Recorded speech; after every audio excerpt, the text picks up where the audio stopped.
Olá, tudo bem? Eu espero que sim. Meu nome é Gederson Freitas e hoje, 19 de junho, eu separei os seguintes destaques para o Notícias do Mundo de Segurança da Informação.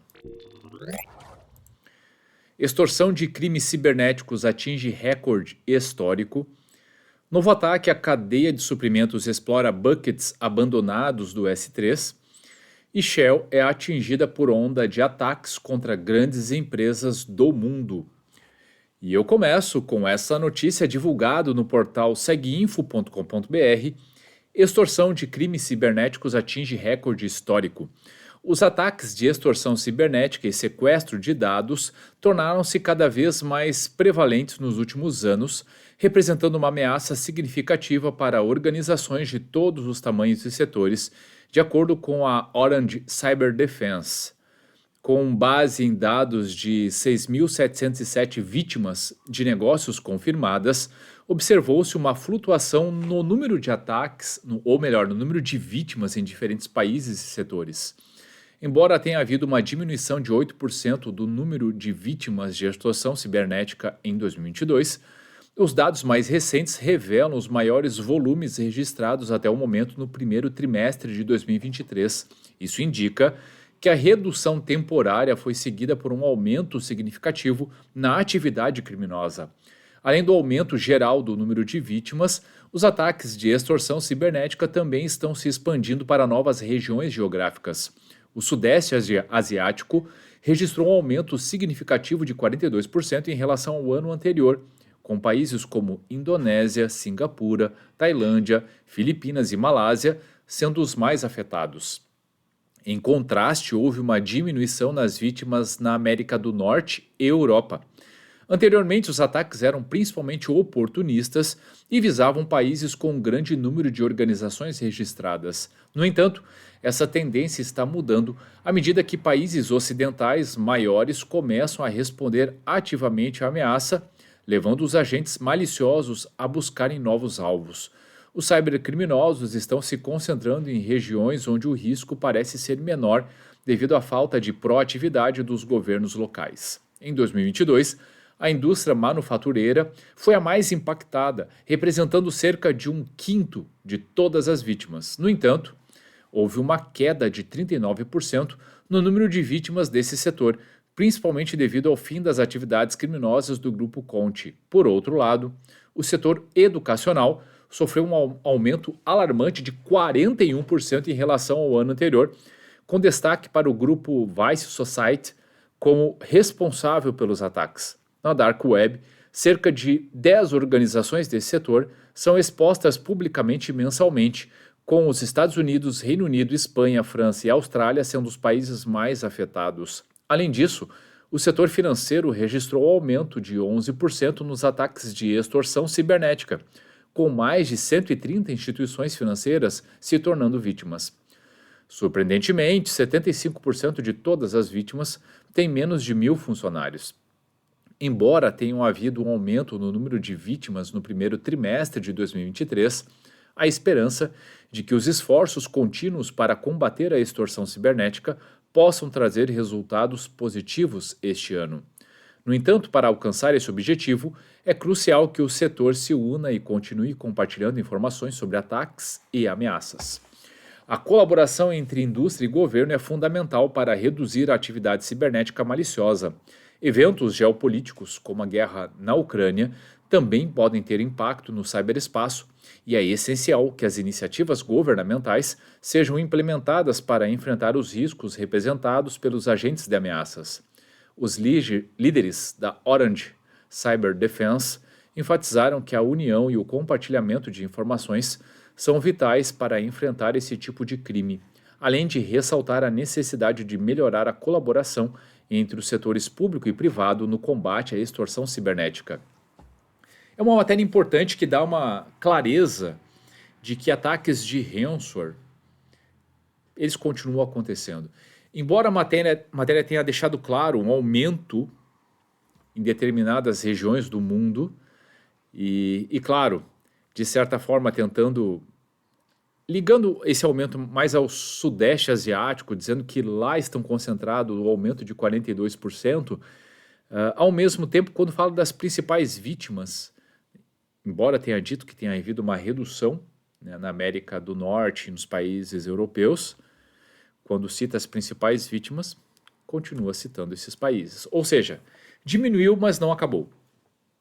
Além disso, uma coisa que a matéria não deixa clara, mas outras dizem isso, os ataques, embora tenham até diminuído em alguns lugares, eles têm sido gerado impactos maiores, principalmente no que tange a valores, né, pedidos pelas extorsões. Então, não é momento de baixar a guarda, e mesmo que houvesse, o que não aconteceu, um aumento, né, da postura de segurança, uma política de repente mais robusta de segurança cibernética para o país, o que não aconteceu, foi adiado mais uma vez. É importante que a gente tenha todo e qualquer tipo de ameaça, principalmente aquelas que trazem maior impacto e fazem mais vítimas, dentro do radar, para que a gente possa compor uma estratégia de segurança que seja eficaz. Então, esse é um ponto que precisa ainda estar no radar de todos nós. E na segunda matéria, divulgada no portal boletinsec.com.br, novo ataque à cadeia de suprimentos explora buckets abandonados do S3. Foi detectado um novo tipo de ataque à cadeia de suprimentos de software voltado para projetos de código aberto. Os agentes de ameaças poderiam assumir o controle de buckets expirados do Amazon S3 para servir binários desonestos sem alterar os próprios módulos. O ataque foi observado pela primeira vez no caso de um pacote NPM chamado Bignum, que até a versão 0.13.0 dependia de um bucket do Amazon S3 para baixar versões binárias pré-construídas de um add-on chamado Node Pre-GYP, ou GYP, durante a instalação. Esses binários foram publicados em um bucket do S3 agora expirado, que desde então foi reivindicado por um terceiro mal intencionado que agora está servindo binários contendo malware que exfiltra dados do computador do usuário, de acordo com um comunicado do GitHub publicado em 24 de maio de 2023. Um autor de ameaças desconhecido teria aproveitado a oportunidade de que o bucket do S3 já esteve ativo para entregar malware quando usuários desavisados baixaram o pacote em questão. É complicado, né? Eu não vou falar tanto aqui da questão de ter expirado o bucket ou a gestão desse tipo de ativo. É sabido que muitas empresas não fazem uma boa gestão, então não há muito o que esperar nesse sentido. Agora, preocupa. Muitas pessoas, muitas empresas acabam consumindo informações de repositórios públicos justamente para facilitar o seu desenvolvimento, para facilitar ou agilizar o processo de divulgação, publicação de um novo serviço, reaproveitando códigos já existentes e compartilhados dentro de algumas comunidades. Pois bem, quando esses repositórios, uma vez que foram confiáveis, deixam de ser, obviamente pegam muitas pessoas desprevenidas. E esse é um grande problema. É um grande problema. Por isso que é essencial testar bibliotecas públicas. A pergunta que eu faço para encerrar meu comentário nessa matéria é: você tem uma ferramenta para scan, para testes de vulnerabilidade do tipo SCA? Pois bem, esse é um tipo de ferramenta, e existem ferramentas, inclusive open source, para isso, que testam essas bibliotecas, e esse é o tipo de teste que deveria acontecer sempre.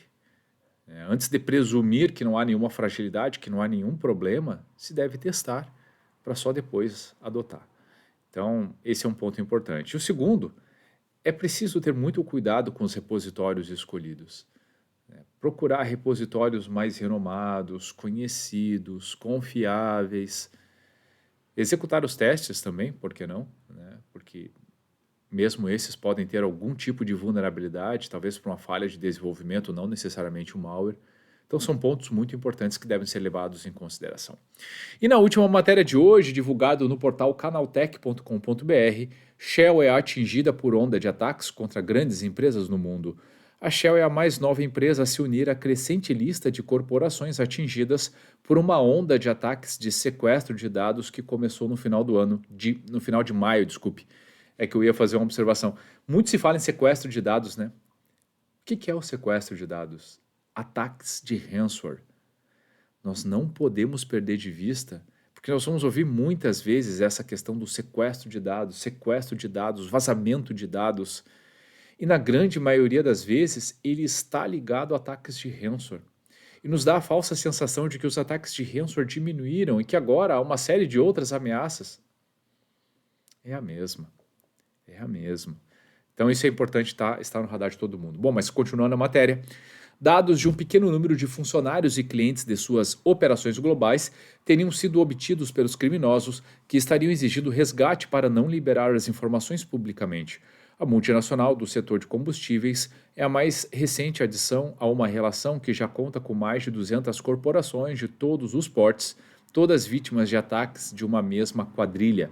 Desde o final do mês passado, a Clop vem explorando ativamente uma brecha no protocolo de transferências de arquivo MoveIT, que vem possibilitando o comprometimento de redes e o furto de arquivos internos.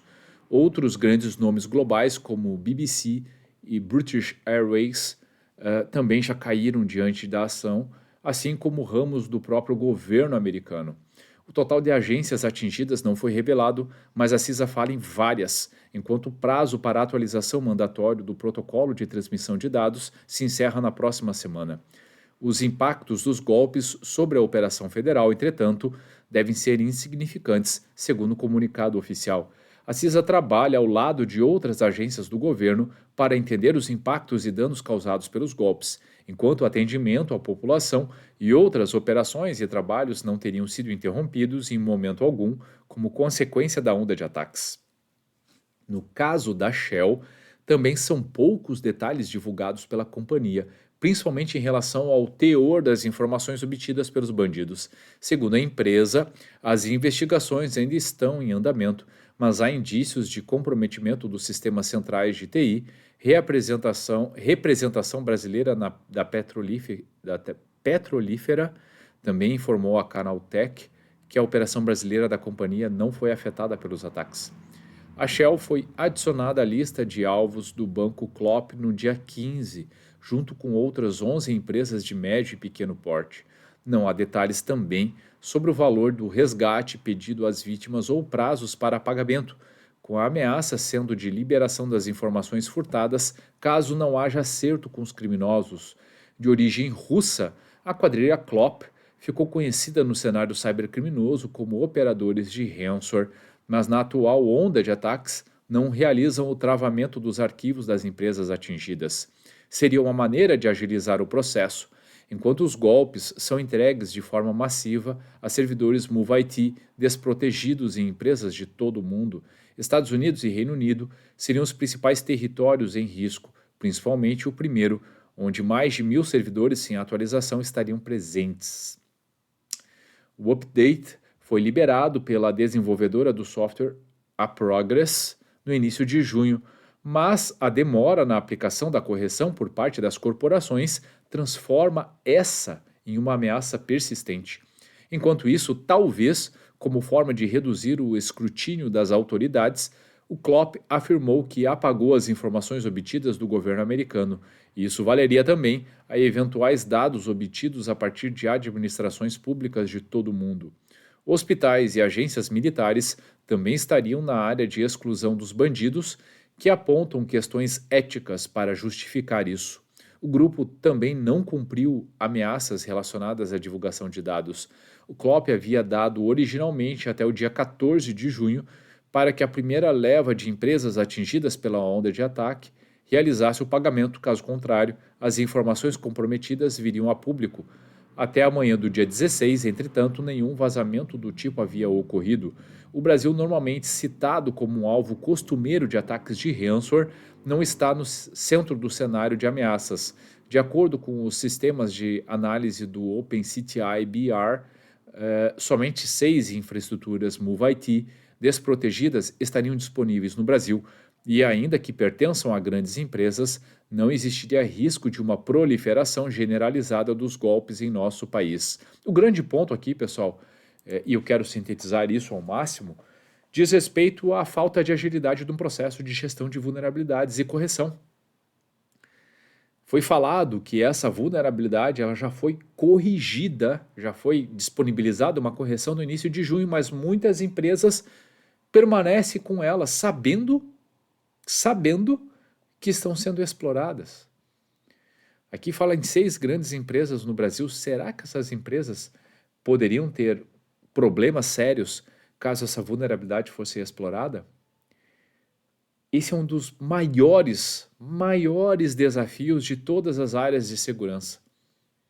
Criar ou estabelecer um processo de gestão de vulnerabilidades que seja ágil, que perceba tudo que está sendo comunicado no mercado, que identifique essas vulnerabilidades dentro do seu parque, que classifique essas vulnerabilidades e faça correção onde houver maior impacto ou maior nível de exposição, tão logo seja possível. Acontece que muitas empresas, eu vou dizer empresas, mas poderia, sei lá, ampliar isso para órgãos públicos, talvez, tem muita dificuldade em implementar esse tipo de processo. Não raro, não posso aqui generalizar, mas não raro utilizam sistemas em end of life, sistemas operacionais que não existe mais suporte ou correção de vulnerabilidades. E, portanto, para fazer qualquer tipo de mudança, precisa ser muito bem estudada e testada, e por vezes nem o ambiente de homologação tem adequado para poder fazer esse tipo de teste e saber o real impacto da aplicação de mudanças. Então, nesse cenário de incertezas, escolhe-se conviver com vulnerabilidades. Então, é um cenário extremamente desafiador e a gente precisa ter esse contexto muito claro para estabelecer estratégias mais robustas de segurança. Bom, pessoal, o que eu tinha selecionado para hoje era isso. Espero sinceramente que vocês tenham gostado. E se você gostou do conteúdo, se fez sentido para você, então curta, salve, compartilhe esse post ou marque as pessoas que podem se beneficiar desse tipo de conteúdo. Eu tenho certeza que fazendo essas ações, podemos fazer a diferença trazendo mais cultura de segurança da informação. E se você ficou com alguma dúvida, tem alguma crítica ou sugestão, fique muito à vontade para deixar comentários ou mandar mensagem diretamente para mim. Combinado? Ótimo dia, ótima semana a todos e até a próxima.